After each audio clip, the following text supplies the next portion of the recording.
Hey, folks, good morning and welcome to another episode of Steelers Morning Rush. I'm Alan Saunders. It is Monday, February 10th. We made it back to our familiar surroundings here. And also, since I was off Friday night, didn't get a chance to thank each and every one of you for us getting to 15,000 subscribers right before the Super Bowl. That was awesome. Love each and every one of you guys and gals. Thank you so much for tuning in every day. Today on Steelers Morning Rush, we're going to talk about the Super Bowl. What else? The Philadelphia Eagles are Super Bowl champions, big winners over the Kansas City Chiefs. And I think, to me, the takeaway from this game, especially if you're approaching it from a Pittsburgh Steelers standpoint, is pretty obvious. Oh, man, does investing in the trenches eventually pay off? And when you saw this game and how the Philadelphia Eagles defensive line absolutely wrecked shop, had Patrick Mahomes running for his life. And then on the other side of the ball, the Eagles, now Chris Jones gets hurt, but Jalen Hurts had all day to throw, all day.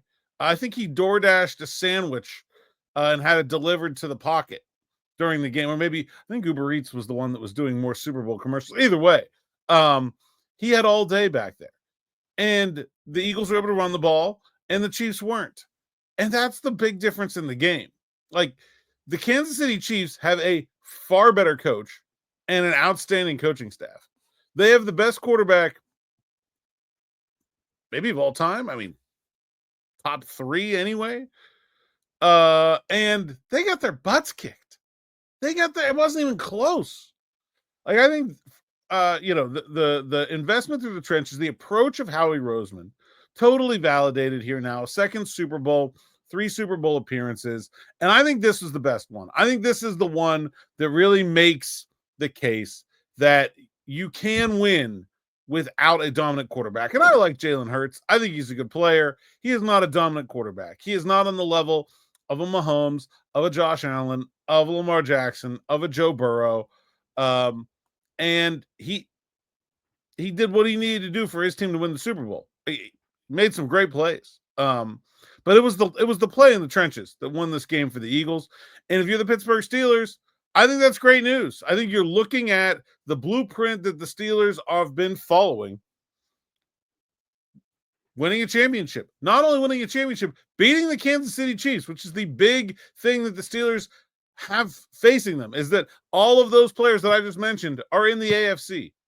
I don't think the Steelers are that close. I'm not saying like, oh, yeah, same blueprint, we'll be there. But it also is going to take some time. Howie Roseman was general manager for 7 years before the Eagles did anything of note. Anything. I mean, he didn't win a playoff game for a very long time. And that's the best GM in football, who built the most talented roster in football, and just beat the best quarterback and best head coach in football with a bunch of linemen.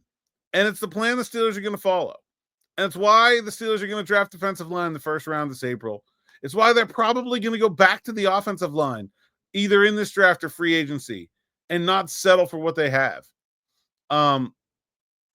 It's important. And, don't write off what they've done as, oh, it's not working. That's not how offensive and defensive linemen work. You got to give those guys years to get good. There ain't no rookies on that Philadelphia offensive line. There just aren't. It's veteran guys. The Steelers have a lot of the right pieces in place on that offensive line. I'm not saying they're all going to hit. That would be rare if they batted 1,000 with those picks. But I mean, Lane Johnson, I think he's a 11-year guy. Jordan Mailata. Now, he was a late round pick, but he was there in the first time they went to the Super Bowl. Landon Dickerson, Cam Jurgens, these guys were second round picks, but they're in year 3 and 4. Like, don't write off what the Steelers have done just because they didn't get to where they want to go this year as having been irrelevant. I think they have the core of what can be a dominant offensive line. And I think they're going to work on the defensive side. Obviously, Cam Hayward is getting older, but even look at like Jordan Davis didn't even start as a rookie. Jalen Carter is now in his second year. Yeah, Milton Williams didn't come into his own until year 3 or even 4, really. Like those guys take time. So, like, if you look at the Steelers working the trenches over the last 2 drafts, Zach Frazier, Broderick Jones, Troy Fautano, Mason McCormick, Keanu Benton, those 5 picks, like, that's a part of a core trenches unit that can go a long way. Get another offensive lineman, 2 more defensive linemen. I think you're really starting to cook with something. And I think they're going that direction. So if I'm looking at the Super Bowl purely from a Steelers perspective, my takeaway is this: you don't need the quarterback to beat Pat Mahomes, but you better be great everywhere else, and it starts in the trenches. And that's exactly what the Eagles had, and I think that's exactly the direction the Steelers are going.